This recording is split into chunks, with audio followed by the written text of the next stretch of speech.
You've just seen some pictures of Macintosh. Now I'd like to show you Macintosh in person. All of the images you are about to see on the large screen will be generated by what's in that bag.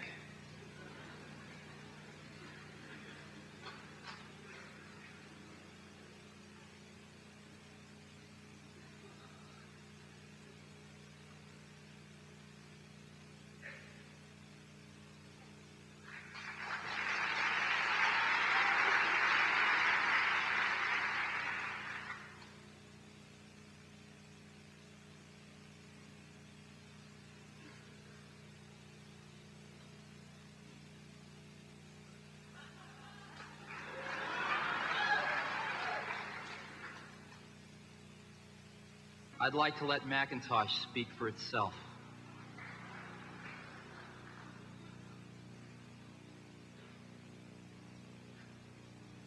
Hello, I am Macintosh.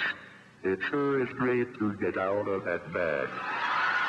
Unaccustomed as I am to public speaking, I'd like to share with you a maxim I thought of the first time I made an IBM mainframe. Never trust a computer you can't live. Obviously I can talk, but right now I'd like to sit back and listen. So it is with considerable pride that I introduce a man who's been like a father to me, Steve Jobs.